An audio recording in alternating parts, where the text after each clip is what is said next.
Estou com dois arqueólogos. Jean-Yves Blot, francês, que escolheu Peniche, ou pelo menos Portugal, para viver e Peniche para estudar. E também com Rui Venâncio, arqueólogo também. Vem para falar de duas visões diferentes da história das berlengas. O Jean-Yves mergulha literalmente na história. E o Rui vai falar-nos um pouco mais da superfície das berlengas. Jean-Yves, registra-se nas berlengas realmente a presença de um interessante património arqueológico que vai sendo cada vez mais descoberto. Sim, esse património existe desde há pelo menos 2000 anos, por uma razão simples, é que a berlenga é uma espécie de planeta ao longo da costa, digamos fora dessa costa, que tem dois tipos de visitantes ao longo desses milénios. Os visitantes mais naturais são as pessoas da terra, portanto uma atividade de pesca que deixa os seus vestígios, e o Rui aí pode nos dar pormenores, e depois uns itis, uns viajantes de outras esferas, literalmente, que acabam por deixar aqui as suas marcas, simplesmente porque a berlenga é num espaço tão duro como o mar e o Atlântico Norte. Posso lhe garantir que isso é um espaço duro, no sentido, seria impossível um barco ancorar e ficar a viver aqui ao largo, porque não haveria barco, não haveria estômago, não haveria âncora a aguentar ao longo do ano. E, no entanto, a berlenga permite, e isso é que o fascinante, penso eu, dessa ilha, talvez não a vão conhecer, mas chegar a berlenga um dia de inverno, de temporal, e de barco, obviamente, não de helicóptero, e entrar no fundeador, que é o sítio onde os barcos param ao abrigo da falésia, e de repente, instantaneamente, entra-se no fim do inferno e num paraíso em cima da terra. Qualquer marinheiro percebe isso. E aquilo que nós encontramos debaixo d'água, em termos de âncora e isso tudo, é exatamente o reflexo disso. Inclusive, o nosso colega Dias Diogo, que é um especialista de materiais de ânforas, portanto, com essas, mas com diversas finalidades. Por exemplo, o Rui vai poder comentar a presença de ânforas que eram as latas de sardinha da época, digamos, para a exportação do produto transformado aqui. Mas existe no fundo da berlenga outro tipo, e isso são os itis. São vestígios de garrafas, digamos, de cerveja, imaginemos, só que para vinho da Andaluzia, de muito longe, simplesmente quando acabavam o recipiente, partiam e deitavam pela borda fora. E esses marinheiros não tinham nada a ver com essa costa, ou podiam não ter nada a ver, mas não há dúvida nenhuma que sabiam muito bem que neste sítio, enquanto iam morrer a 10 km, nesse sítio podiam sobreviver e esperar que o temporal passasse.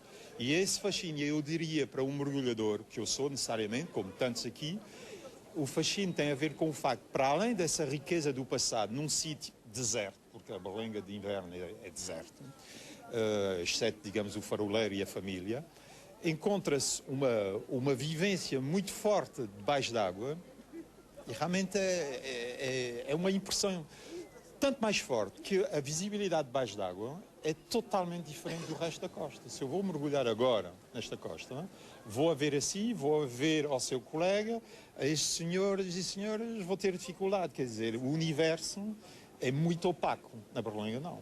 Na berlenga chegamos a ter 30 metros de visibilidade. E isto é uma expressão, é uma sensação de uma força. Não é por acaso que o turismo subaquático desenvolve lá e que há um imenso futuro para Peniche e para a ilha, se for bem aproveitado. Dr. Rui Venâncio, muito obrigado também por estar connosco neste verão total dedicado a Peniche, e não só ao arquipélago das Berlengas, uma das 21 candidatas às 7 maravilhas naturais de Portugal. Para um arqueólogo, esta zona é um manancial de grande estímulo e de grande trabalho também, de grande responsabilidade, não é?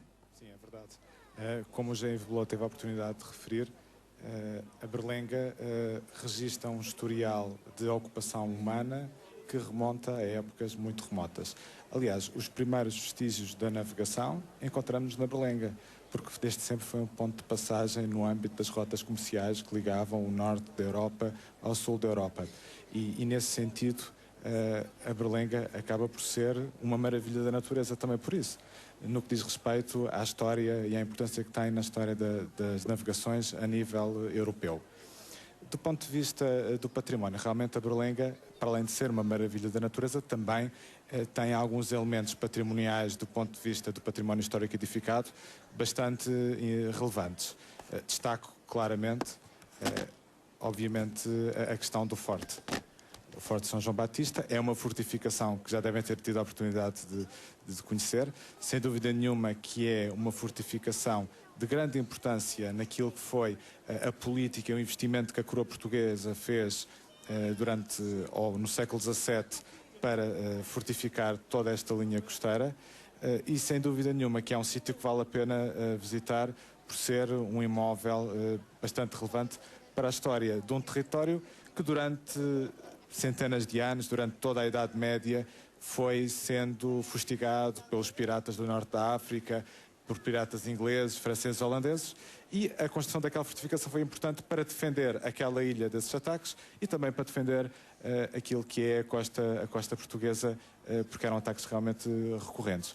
Destacaria também um outro elemento patrimonial que normalmente nós nunca apontamos como sendo um elemento patrimonial, e que é o bairro dos Pescadores, o bairro do comandante Andrade e Silva, sem dúvida nenhuma que é um elemento patrimonial importante. Não apenas porque é relevante para a história da Berlenga do ponto de vista da ocupação, como também do ponto de vista da arqueologia é importante porque por debaixo daquela construção encontramos vestígios da presença romana, da presença islâmica e depois também da presença cristã do período da nacionalidade. E são os trabalhos arqueológicos que têm sido feitos, quer no mar, quer em terra, ao longo dos últimos anos, que têm permitido conhecer um pouco dessa realidade histórica. Muito bem, e nós gostaríamos muito de continuar a nossa conversa, mas infelizmente o tempo de televisão corre muito depressa. E como dizia Jorge Bass, o pai da arqueologia, já existiam pescadores muito antes dos agricultores, não é?